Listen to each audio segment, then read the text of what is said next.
नमस्कार प्यारे बच्चों, आपके अपने यूट्यूब चैनल प्रिज्म इंस्टीट्यूट में एक बार फिर से स्वागत है। आज हम, जैसा कि आपको मालूम है, कक्षा 10 के एग्ज़ाम कंप्लीट हो गए हैं। तो बच्चों के मन में रहता है साइंस लें या आर्ट लें, कॉमर्स लें, कई तरह की शाखाएं बढ़ जाती है 10th क्लास के बाद में। तो देखो, आपका डिसीजन होना चाहिए सही ढंग से। आप सोच समझ के सब्जेक्ट का चुनाव करें।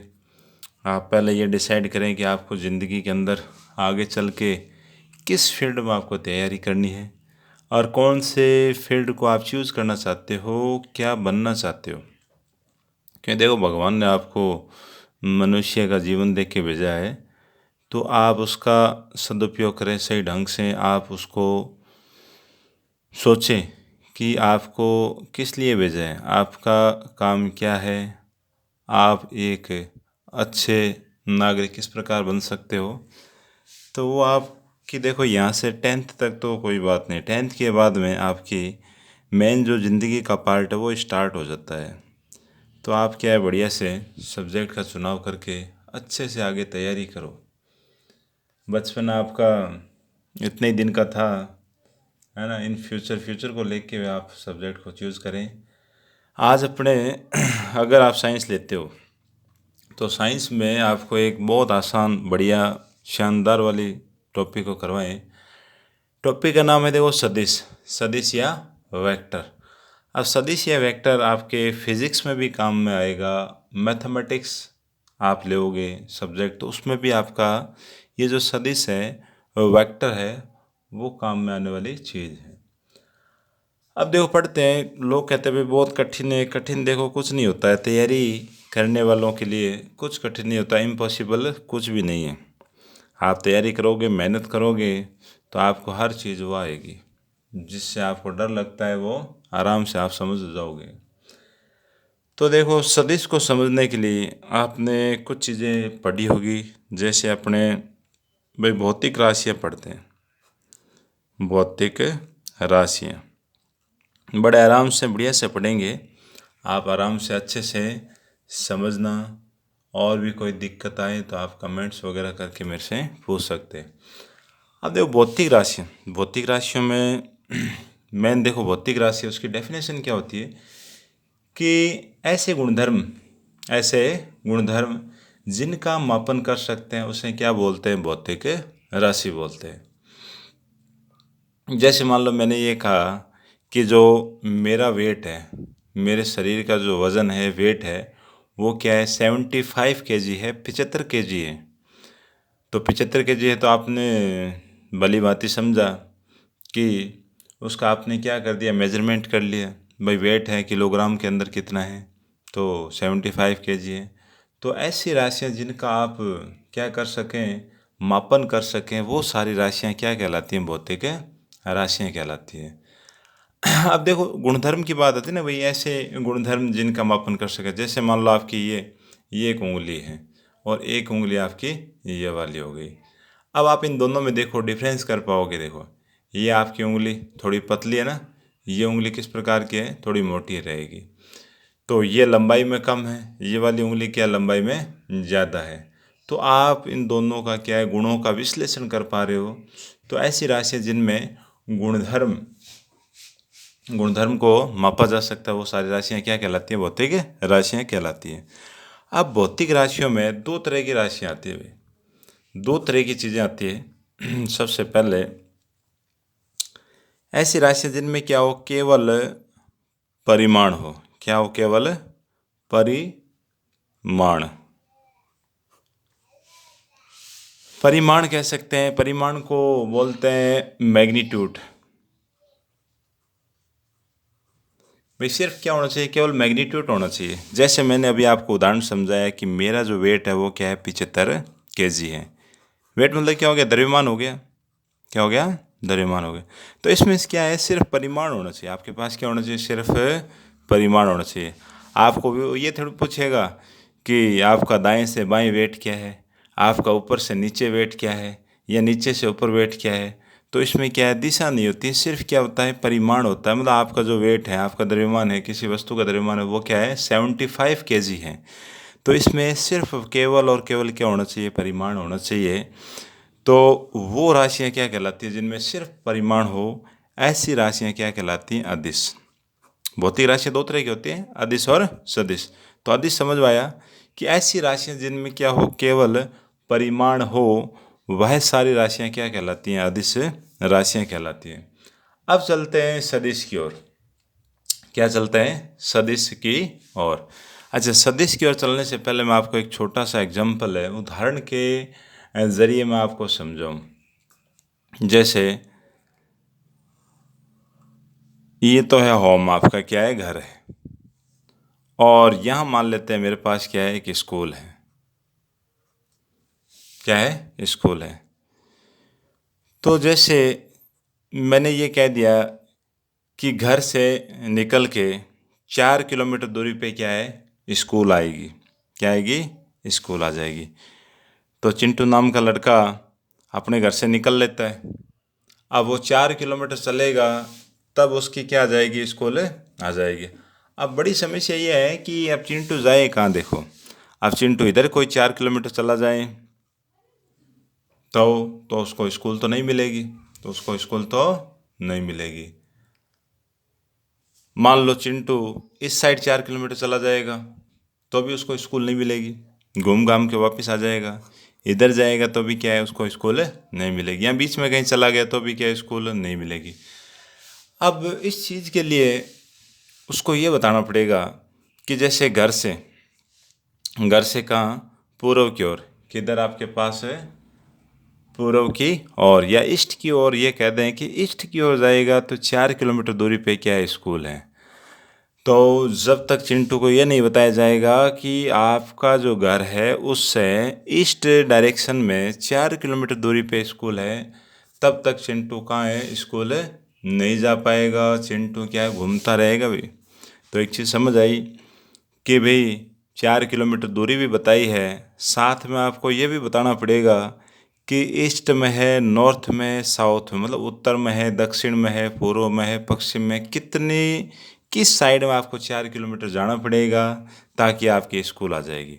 तो इससे देखो एक चीज़ मालूम चलती है, 4 किलोमीटर ये क्या होती है, ये होता है परिमाण। क्या होता है, परिमाण। तो पहली चीज़ तो आपके पास क्या होना चाहिए, परिमाण होना ज़रूरी है। परिमाण के साथ में और क्या होना चाहिए, और दिशा होनी चाहिए। क्या होनी चाहिए, दिशा होना चाहिए। तो परिमाण और दिशा, कोई भी राशि, सदिश राशि, ये सदिश के बारे में पढ़ रहे हैं भाई। अदिश तो आपने समझ लिया कि केवल परिमाण होगा तो वो राशि क्या कहलाएगी, अदिश राशि कहलाएगी। सदिश के लिए क्या होना चाहिए, परिमाण और दिशा, इनका ज्ञान होना चाहिए। क्या इन दोनों से काम चल जाएगा, नहीं, बिल्कुल नहीं चलेगा। देखो पहली चीज़ क्या होना चाहिए, परिमाण होना ज़रूरी है। दूसरा आपके पास उसकी डायरेक्शन होनी ज़रूरी, दिशा। और तीसरा और महत्वपूर्ण गुणधर्म है जिसको बच्चे कम पढ़ते हैं और वहीं गलती के चांस रहते हैं। तीसरा ये होता है कि वह राशि क्या है, सदिशों का क्या होना चाहिए, सदिशों के योग के नियम का पालन करनी चाहिए। योग के नियम का पालन करती हो। सदिशों के योग के नियम का पालन करना भी जरूरी है। अब देखो ये जो तीसरा जो टॉपिक है बड़ा महत्वपूर्ण है, इसको समझे। देखो ये तो सबको मालूम है कि भाई सदिश राशि क्या होती है, परिमाण और दिशा दोनों चीज़ें होगी तो आपकी वो सदिश राशि हो जाएगी। नहीं नहीं, ऐसा नहीं है। देखो सदिश राशि होने के लिए 3 गुणधर्म उसके पास होने चाहिए। पहला तो उसके पास क्या होना चाहिए, परिमाण, साथ में क्या होनी चाहिए, दिशा, और तीसरा कि सदिशों के योग के नियम का वो पालन करनी चाहिए। जैसे एक छोटा सा उदाहरण लेते हैं। आपके पास ये क्या है, कोई पिंड है, कोई ठोस वस्तु है, कोई पत्थर है, कोई ब्लॉक है। आप इस ब्लॉक पर इस साइड एक बल लगाते हैं। जैसे मान लेते हैं कि 5 न्यूटन का फोर्स लगाया गया, बल इस डायरेक्शन में लगाया गया। अब मैं इस साइड और 5 न्यूटन का फोर्स और लगाऊं। क्या लगाऊं, इसमें फोर्स लगाएं। इधर वाले फोर्स को F1 वेक्टर लिख देता हूं, इधर वाले फोर्स को F2 वेक्टर लिख देता हूं। अब आप लोग ये सोच रहे होंगे कि फोर्स में F1 है उसके ऊपर ये एरो क्या है, F2 लिखा हुआ इसके ऊपर ये जो तीर का निशान है ये क्या है। तो ये भी मैं आपको समझाऊंगा कि ये जैसे किसी राशि पर जैसे मान लो F लिखा हुआ है, अभी तक ये क्या है, F क्या है, कोई भी परिमाण होगा आपका। जैसे आप उसके ऊपर क्या लगा दोगे, तीर का निशान लगा दोगे, तो वह राशि आपकी क्या बन जाएगी, सदिश राशि हो जाएगी, वेक्टर क्वांटिटी आपकी हो जाएगी। अब जैसे आपने पिंड पे बल लगाया, एक बल तो इधर लगाया इस डायरेक्शन में, एक बल कहाँ इधर लगाया, दोनों 5 न्यूटन के आपने लगाए। लगाने के बाद ये चेक करते हैं कि जो फोर्स लगा है वो नेट फोर्स क्या होगा। नेट फोर्स के लिए अपने क्या करते हैं, दोनों फोर्स को जोड़े। तो जोड़ने के लिए आप ये देखें, एक फोर्स तो इधर लग रहा है, तो इसको तो मैं ले लेता हूँ प्लस का 5, फिर प्लस एक इसके अपोजिट डायरेक्शन में लग रहा है, तो इसको ले लेता हूँ मैं माइनस का 5। तो कुल मिला के दोनों को जोड़ोगे तो आपको उत्तर क्या आ जाएगा, 0 आ जाएगा। तो यही तो देखो सदिश है, देखो सदिशों के योग के नियम का ये पालन करेगा। देखो ये जुड़ गए ना, दोनों फोर्सों को आपने क्या कर दिया, आपस में जोड़ दिया। तो ये तीसरा नियम लागू होना जरूरी है। अब इसी उदाहरणों को मैं एक और तरीके से समझाऊं। देखो जैसे घरों में आपने देखा होगा कि यहाँ से कोई लाइट आ रही है, यहाँ से क्या है, कोई लाइट जा रही है, 6 एम्पियर की क्या है, लाइट जा रही है। आपने ये देखा होगा घरों में कि एक लाइन नीचे से बोर्ड लगा होता है, बोर्ड से एक लाइन ऊपर जाके फिर एक हिस्सा इधर को चला जाता है, एक यहाँ को। अब इधर वाले हिस्से मान लो कहीं पे कोई बल्ब का दे रखा है पॉइंट, है ना, कहीं पंखे का दे दिया, इस साइड आगे चले जाए मान लो पंखे का दे दिया, ट्यूबलाइट का दे दिया। तो अपने लगभग घरों में 50-60 कनेक्शन आपको ऐसे मिल जाएंगे जो नीचे से ऊपर की ओर जाके दो हिस्सों में ऐसे बट जाते हैं। अब मैं यहाँ पे जैसे मान लेता हूँ, इधर भी मेरा एक क्या है, बल्ब है, और इस साइड में भी मैं एक बल्ब बना लेता हूँ। ऐसा दो बल्ब मेरे पास है। जैसे यहाँ से 6 एम्पियर की धारा प्रवाहित हुई, अब उसमें से आधी धारा तो कहाँ चले जाएगी, इधर 3 एम्पियर, और आधी धारा मैं कहाँ भेज दूँ, इस साइड में क्या हो जाएगा, 3 एम्पियर हो जाएगा। अब ये जो विद्युत है, क्या है, विद्युत है। विद्युत में ये जो 6 एम्पियर है वो क्या है भाई, परिमाण है। वो क्या है, सिर्फ परिमाण होता है, इसमें डायरेक्शन नहीं होती है, दिशा नहीं होती है। वैसे देखा जाए तो देखो डायरेक्शन होती है ना, दिशा भी होगी, सॉरी, है ना, दिशा होती है। दिशा क्यों होती है, जैसे आपने ये पढ़ा है कि धारा कहाँ से प्लस से माइनस की ओर चलती है। धारा कहाँ से लगेगी, प्लस से माइनस की ओर। आपने जैसे 10th में कुछ चीज़ें पढ़ी, एक बैटरी लगा रखी है ऐसे, बैटरी में एक साइड क्या होता है, पॉजिटिव, एक साइड नेगेटिव। तो आपकी जो धारा है उसका प्रवाह प्लस से माइनस की ओर होता है, ठीक है। तो ये आपकी जो विद्युत है उसमें क्या है, परिमाण के साथ साथ क्या दिशा है। वैसे देखा जाए तो आपके पास ये सदिश हो जानी चाहिए, बाकी ये सदिश नहीं है। कारण क्या है, अगर मान लो 6 एम्पियर की धारा गई, 3 एम्पियर इधर, 3 एम्पियर इधर चलेगी, देखो अपोजिट डायरेक्शन में होगी भाई आपकी ये और ये। अगर ऊपर चली जाए तो अपोजिट डायरेक्शन में आप ये गुणधर्म लगाओगे, तो दोनों को जैसे ही आप जोड़ोगे, अपोजिट डायरेक्शन की है, तो आपका रिजल्ट क्या आना चाहिए, 0 एम्पियर। क्या दोनों साइड के बल्ब जगेंगे, क्या जल उठेंगे, क्या नहीं उठेंगे, नहीं जलेंगे बिल्कुल भी। अगर आप ये गुणधर्म लगाते हो कि सदिशों के योग का नियम आप यहाँ लगाओगे, तो एक की डायरेक्शन तो इधर जा रही है, एक की डायरेक्शन इधर जा रही है, तो दोनों आपस में क्या हो जाते हैं, कैंसिल। तो ऐसा इसमें नहीं होता, इसमें सीधा ही जुड़ेगा, 3 और 3 क्या हो जाएगा, 6। तो होगा क्या, आपका बल्ब है वो जलेगा, आपका बल्ब क्या होगा, जलेगा। तो समझने लायक बात यह है कि जो विद्युत है, तो विद्युत है वो कैसी है, अदिश राशि। विद्युत कैसी है भाई, विद्युत अदिश है, सदिश नहीं है। तो आपका ये जो तीसरा गुणधर्म है बहुत इंपॉर्टेंट है। यही आप इस प्रश्न को और इनको देखोगे, दिखने में दोनों एक जैसे लगते हैं, बाकी आपको ये गुणधर्म ये समझाता है कि ये अदिश है विद्युत।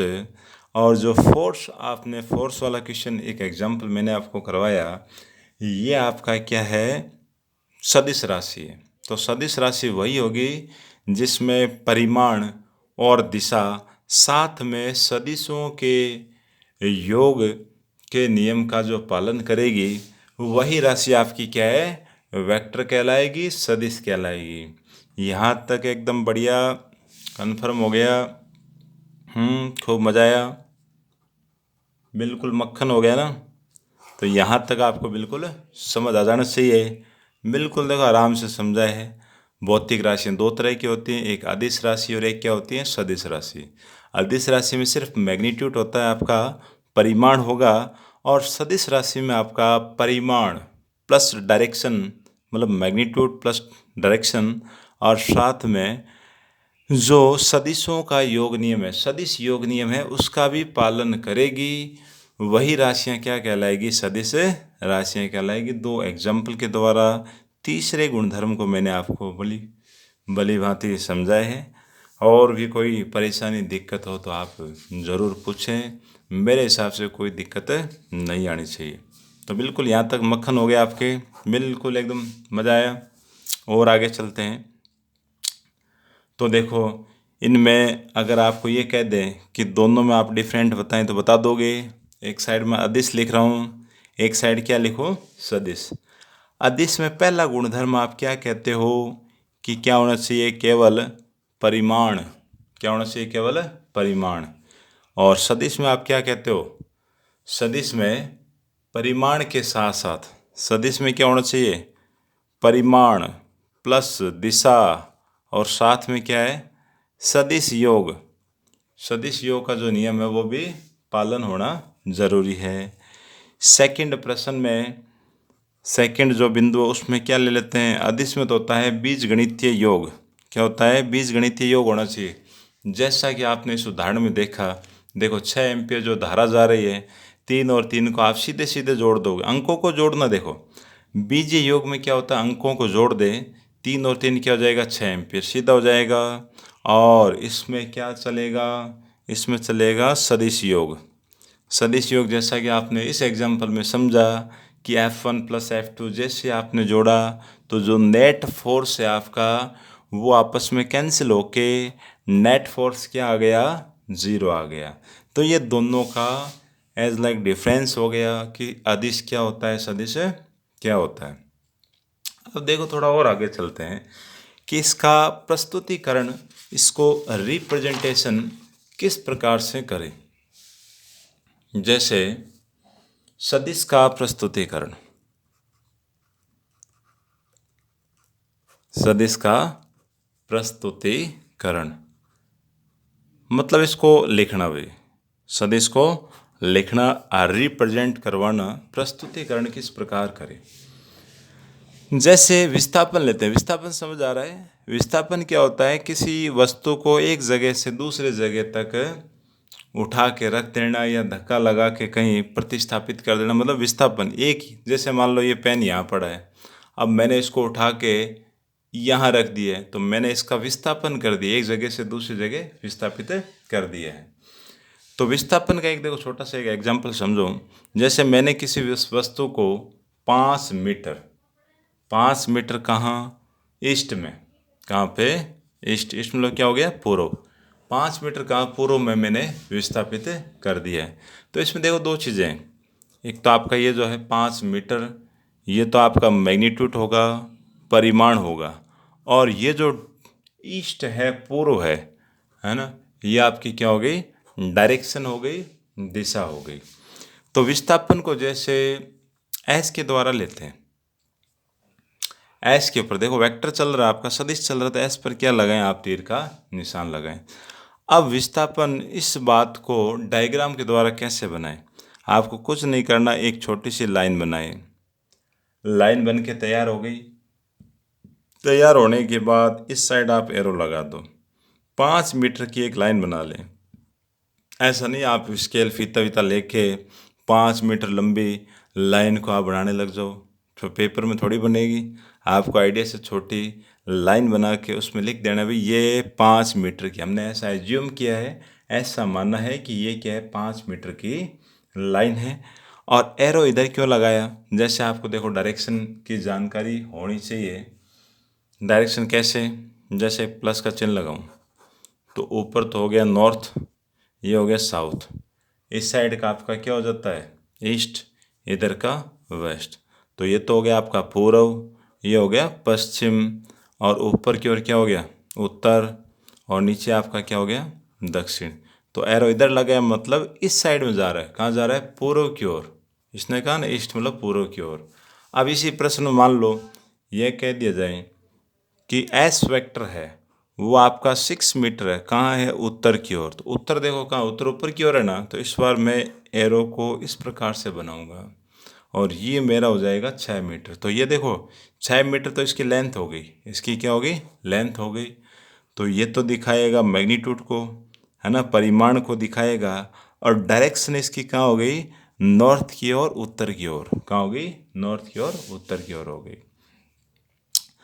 अब देखो डायरेक्शन तो ये हो जाता है। अब डायरेक्शन है क्या? देखो इसकी जो दिशा है वो क्या है? दिशा कुछ नहीं, देखो दिशा होती है एकांक सदिश। क्या होता है? एकांक सदिश होता है, वही इस वेक्टर की डायरेक्शन होती है। एकांक सदिश का मतलब हो गया आपका यूनिट वेक्टर। क्या हो गया? Unit vector. मतलब जिसका यूज केवल क्या है? दिशा निकालने के लिए किया जाए। एकांक सदिश क्या होता है? एकांक सदिश वह सदिश होता है जिसका यूज केवल दिशा बताना है। जिसका यूज क्या? केवल दिशा बताना है। वो क्या कहलाता है? आपका एकांक सदिश कहलाता है, यूनिट वेक्टर कहलाता है। जैसे मान लो आपका एक वेक्टर आर वेक्टर है। क्या है? आर वेक्टर है। तो यूनिट वेक्टर को हमेशा इस प्रकार से दिखाया जाता है, आर कैप। कैसे दर्शाया जाता है? आर कैप के द्वारा दर्शाया जाता है। तो ये होता है आपका कैप लगते ही आपका जो वेक्टर सदिश था वो एकांक या इकाई या यूनिट वेक्टर में कन्वर्ट हो जाता है। इसको पढ़ते हैं ऐसे, आर कैप। क्या पढ़ते हैं? R cap. अब देखें आर कैप क्या है। तो आपने जैसे इस प्रश्न में देखा कि वेक्टर में दो चीज़ें, एक तो क्या उसका परिमाण, एक उसकी क्या है? डायरेक्शन है। तो इस जो विस्थापन है इसको आप इस प्रकार से लिख सकते हैं। कैसे? कि एस वेक्टर कैसे बनाए?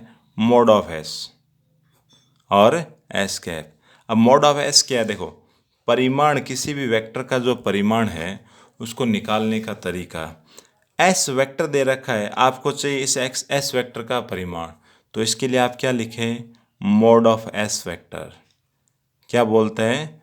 Mode of S vector. S vector का परिमाण, मैग्नीट्यूड। या तो आप इसको ऐसे लिखें, मॉड के अंदर लिखोगे तो आपका जो वेक्टर है उसका क्या आ जाएगा? मैग्नीट्यूड आ जाएगा, परिमाण आ जाएगा। या और इसको कैसे लिख सकते हैं? सिर्फ एस, ऊपर वेक्टर नहीं लगाएं। जब तक वेक्टर नहीं होगा तो ये आपका क्या कहलाएगा? परिमाण कहलाएगा। तो एक सदिश को लिखने का तरीका यही है। एक तो उसका क्या होना चाहिए? परिमाण, और एक उसके अंदर क्या होनी चाहिए? डायरेक्शन होनी चाहिए। जैसे मान लो ये आपका वेक्टर हो गया। क्या हो गया? वेक्टर हो गया, ए वेक्टर हो गया। तो इस ए वेक्टर में देखो ये जो वेक्टर है यहाँ से लेके इसमें देखो दो चीज़ें होती हैं। ये तो होती है इसकी पूंछ, पूंछ मतलब प्रारंभिक बिंदु। ये होता है इसका सिर। और ये जो बीच में ना ये सारी ये क्या कहलाती है? ये इसकी लंबाई कहलाती है। अब देखो पूंछ से सिर की ओर, पूंछ से सिर की ओर, ये तो क्या हो गई? आपकी डायरेक्शन हो गई, आपकी दिशा आ गई। क्या आ गई? आपकी दिशा हो गई। लंबाई है जो इस वेक्टर की लंबाई है वो आपका क्या कहलाएगा? परिमाण कहलाएगा, मैग्नीट्यूड कहलाएगा। तो एक वेक्टर क्या होता है? एक वेक्टर दो चीज़ों से बना होता है। एक तो उसके अंदर क्या होना चाहिए? परिमाण, जिसको मोड ऑफ ए या मोड ऑफ एस लिखते हैं। और एक होनी चाहिए उसके डायरेक्शन। डायरेक्शन मतलब उसका वेक्टर का कैप। अब देखो ये जो कैप है वो निकलता कैसे है? देखो कुछ नहीं है, आप कैसे समझ लें, आप इसके द्वारा निकालो। देखो मोड ऑफ ए कहाँ जाएगा? इसके बट्टे में, तो ए कैप की वैल्यू आ जाएगी ना। ए कैप बराबर क्या होगा? A vector upon mod of A vector. ये आपका ए कैप आ गया। ए कैप आ गया मतलब आपका क्या आ गया? एकांक सदिश आ गया। जैसा कि यहाँ समझाया था एकांक सदिश आ गया। तो एकांक सदिश क्या होता है? सदिश के अंदर जो वेक्टर आपको दे रखा है उसमें किसका? दिए गए वेक्टर के परिमाण का भाग लगा दें तो आपके पास जो बचेगा वो क्या कहलाएगा? उसका यूनिट वेक्टर कहलाएगा, इकाई सदिश कहलाएगा। जैसे ऊपर वाले इस उदाहरण में आप देख सकते हैं कि आपको क्या दे रखा है, 6 मीटर, 6 मीटर उत्तर, क्या दे रखा है, 6 मीटर उत्तर। तो इसके ज़रिए मैं आपको यही समझा देता हूँ कि मान लो मेरे को एस कैप निकालना हो तो क्या करेंगे, वेक्टर में उसके परिमाण का भाग लगेगा। तो वेक्टर तो मेरे पास क्या दे रखा है, 6 मीटर का उत्तर की ओर, मैं भाग किसका लगाऊंगा, परिमाण का। तो परिमाण मेरा क्या है, 6 मीटर है, परिमाण क्या है, 6 मीटर। तो मैंने जैसे 6 मीटर का भाग करवाया, कट गया, कटते ही मेरे पास क्या रह गया, सिर्फ ये बच गया उत्तर, क्या रह गया, सिर्फ उत्तर रह गया। तो समझ में आया कि एकांक सदिश क्या दर्शाता है, सिर्फ डायरेक्शन को। क्यों दर्शाता है, क्योंकि एकांक सदिश क्या होता है, सदिश में उसके परिमाण का जैसे आप भाग करवा दोगे तो जो बच जाएगा वो आपकी क्या कहलाएगी, डायरेक्शन कहलाएगी। या दूसरे शब्दों में ये कह सकते हैं कि एकांक जो सदिश है उसका परिमाण क्या होता है, यूनिट, एक होगा। एक क्यों होगा भाई, सेम क्वांटिटी से सेम क्वांटिटी कैंसिल हो जाए, ओके, आपका क्या रहेगा, 1 रह जाएगा। तो 1 की तो वैल्यू वैसे पढ़ते नहीं है, डायरेक्शन है वो, आप उसकी देख सकते हो, डायरेक्शन उसकी क्या रहती है, 1 आ जाती है। ठीक है, भली भांति आपने समझा। अब देखें समस्या बच्चों के कहाँ आती है, समस्या आती है डायरेक्शन में, है ना। वैसे तो बहुत कहते हैं कि ना डायरेक्शन तो हमें आती है, भाई डायरेक्शन का क्या करना, उत्तर दक्षिण पूर्व पश्चिम सारे आते हैं। अरे सारे आते हैं तभी तो समस्या है। तो डायरेक्शन को एक बार मैं फिर आपको समझा देता हूँ। इसे बोलते हैं क्या, दिशा ज्ञान। दिशाओं का ज्ञान होना जरूरी है। कैसे, मैं एक प्लस का चिन्ह बनाऊँ ऐसे, ये प्लस का चिन्ह बनाया। ये तो आपको मालूम है कि ऊपर तो क्या होगा, नॉर्थ, और नीचे की ओर क्या आएगा, साउथ। इधर आपका क्या होगा, ईस्ट, इधर क्या होगा, वेस्ट। तो ये डायरेक्शन तो आपको मालूम है, नॉर्थ साउथ ईस्ट और वेस्ट। अब मान लो आपको एक वेक्टर दे दिया जाए, वेक्टर को आप किस प्रकार पढ़ोगे। जैसे मैं एक वेक्टर बनाऊं, ये जो मेरा वेक्टर है वो ईस्ट के साथ में, ईस्ट मतलब समझ आ गया, पूर्व, है ना। इधर ये पश्चिम, वेस्ट मतलब, नॉर्थ मतलब क्या होगा, उत्तर, और साउथ मतलब क्या हो जाएगा, दक्षिण। अब ये जो वेक्टर है वो ईस्ट मतलब पूर्व के साथ में 20 डिग्री का एंगल बना रहा है। कितने डिग्री का, 20 डिग्री का एंगल। तो ये जो मेरे पास वेक्टर है इसको मैं ओपी लिख देता हूँ। ये जो ओपी वेक्टर है इसको मैं कैसे लिखूँगा, मेरा जो रिप्रेजेंटेशन होगा या आपका जो पढ़ने का तरीका है वो क्या होगा। पढ़ने का तरीका ये होगा, देखो जितना एंगल दे रखा है उसको तो लिखेंगे यहाँ 20 डिग्री, क्या हो गया, 20 डिग्री। और 20 डिग्री के साथ में क्या लिखेंगे, आप लिखो इसमें उत्तर पूर्व। क्या लिखें, उत्तर पूर्व। उत्तर पूर्व कैसे, कि ये वेक्टर है, ये वेक्टर है, कहाँ जा रहा है, नॉर्थ की ओर जा रहा है ना। ये वेक्टर कहाँ जाएगा, नॉर्थ की ओर जाएगा। और नॉर्थ की ओर जाते हुए किसके साथ में, ईस्ट के साथ में, कितने डिग्री का एंगल बनाएगा, 20 का। तो देखो मोटे और आसान शब्दों में आपको सिर्फ ये ध्यान रखना है कि जितने डिग्री का एंगल आपको दे रखा है उसे तो लिखते हैं पहले, उसे लिख दिया पहले। फिर जो एंगल बना रहा है उसको तो लेंगे लास्ट में। एंगल किसके साथ बना रहा है, ये ईस्ट के साथ बना रहा है, मतलब पूर्व के साथ बना रहा है, तो पूर्व को तो लिखेंगे लास्ट में। और जो डायरेक्शन दूसरी रह गई है ना, जिसकी ओर ये जाता है, मूव करेगा, उसको लिखेंगे पहले। तो ये लिखेंगे 20 डिग्री उत्तर पूर्व की ओर। अब मान लो आपको ये प्रश्न आ जाए, एक प्रश्न दे दिया, क्वेश्चन आपको मान लो पूछ ले जाए ना, बहुत शानदार प्रश्न पूछते हैं और एक ही सेकंड में आपका आंसर आ जाना चाहिए। जैसे ये कह रहा है 60 डिग्री, 60 डिग्री नॉर्थ वेस्ट में आप एक किसको, वेक्टर को दिखाएं। अब देखो नॉर्थ और वेस्ट, नॉर्थ आपका ये रहा, वेस्ट आपका ये रहा, पता चल गया बनेगा इधर। तो ठीक है भाई, मैं बना देता हूँ, ये बना दिया। अब बनाने के बाद दिक्कत यह है कि एंगल वेस्ट के साथ होगा या नॉर्थ के साथ में। तो एंगल होगा हमेशा आगे वाले के साथ में। ये वेस्ट से कहाँ जा रहा है, नॉर्थ जा रहा है, वेस्ट से नॉर्थ जा रहा है। तो आप एंगल कौन सा लेवें, ये जो लास्ट में लिखा होता है ना, जो भी है हिंदी में लिखें तो पश्चिम होगा आपका, है ना, उत्तर पश्चिम, तो पश्चिम लिखा हुआ है।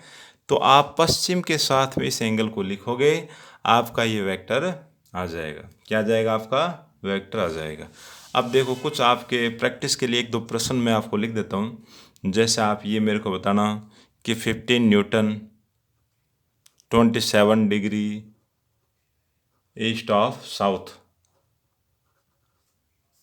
जैसे question number second, 15 newton 10 degree west of north.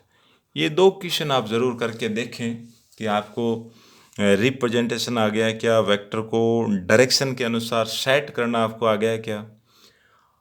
बाकी देखो आगे की प्रोसेस कल अपने फिर मिलते हैं, मुलाकात करेंगे।